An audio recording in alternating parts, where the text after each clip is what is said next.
Hi అండి. ఈరోజు video సొరకాయ కొబ్బరి ఫ్రై తయారు చేసే విధానం. లేత సొరకాయ పైన చెక్కుకుని నీట్గా పసరు ఉండకూడదు, బాగా చెక్కుకోవాలి. చెక్కున్న తర్వాత చిన్న చిన్న ముక్కలు కట్ చేసుకోవాలి. బాగా చిన్నగా కట్ చేసుకోవాలి, ఫ్రై కదా. చాలా అంటే చాలా టేస్టీగా ఉంటుంది. ఎండాకాలంలో సొరకాయ సలవ చేసే గుణం ఉంటుంది కనుక మనం ఎక్కువ వాడుకోవచ్చు. ఎండాకాలంలో ఇప్పుడే వస్తాయి. చాలా అంటే చాలా టేస్టీగా ఉంటుంది. పప్పులో గట్రా చాలామంది తినరు. ఈ విధంగా ఫ్రై చేసుకుంటే చాలా బాగుంటుంది. కొబ్బరి వేయడం వల్ల కూడా చాలా రుచిగా ఉంటుంది. తప్పకుండా మీరు ఒకసారి ట్రై చేయండి. ఈ వీడియో పూర్తిగా చూడండి. ముక్కలు చిన్న చిన్నగా కట్ చేసుకోవాలి. ఉల్లిపాయలు వేయకూడదు ఇందులోను. ఇలా చిన్నగా కట్ చేసుకున్న తర్వాత కడుక్కుని పక్కన పెట్టుకోవాలి. తర్వాత మిక్సీ జార్లో 4 పచ్చిమిరపకాయలు, చిన్న అల్లం ముక్క, 3 ఉల్లిపాయలు వేసుకుని మిక్సీ జార్లో వేసుకుని ఇలాగా గరగగా మిక్సీ పట్టుకుని పక్కన పెట్టుకోవాలి. తర్వాత స్టవ్ వెలిగించి కడాయి పెట్టి ఆయిల్ వేసుకోవాలి. పోపు సామాన్లు వేసుకోవాలి. పచ్చెనపప్పు, మినపప్పు, జీలకర్ర, ఆవాలు కూడా వేసుకుని బాగా ఫ్రై చేసుకోవాలి. కరివేపాకు రెబ్బలు వేసుకోవాలి. ఆయిల్ కొంచెం ఎక్కువ పడుతుంది. తర్వాత ముందుగా పచ్చిమిరపకాయల పేస్ట్ ఉంది కదా, అది కూడా వేసుకుని పచ్చివాసన పోయేంత వరకు బాగా ఫ్రై చేసుకోవాలి. ఇప్పుడు సొరకాయ ముక్కలు వేసుకోవాలి.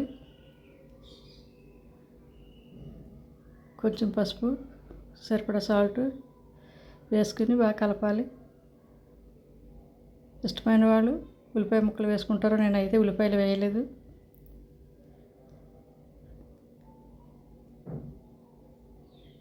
ఇలా మొత్తం చూస్తే బాగా మగ్గుతుంది. ఈ విధంగా ఉడికింది. బాగా కలుపుతూ ఉండాలి.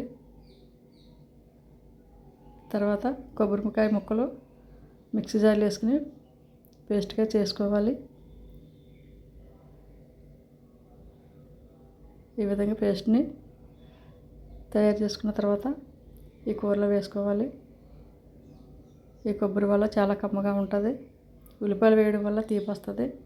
అందుకే నేనైతే ఉల్లిపాయలు వాడను. ఇప్పుడు కొబ్బరి పేస్ట్ కూడా వేసుకోవాలి. వేసుకుని కలుపుకోవాలి. తప్పకుండా నేను చేసే విధంగా ఒకసారి ట్రై చేయండి. చాలా టేస్టీగా ఉంటుంది. లాస్ట్ని కొత్తిమీర వేసుకోవాలి.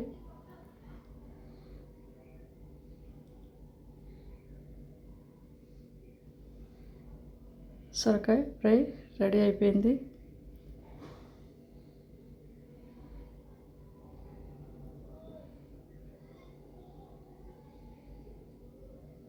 మా ఛానల్ కొత్తగా చూసేవారు సబ్స్క్రైబ్ చేయండి, షేర్ చేయండి.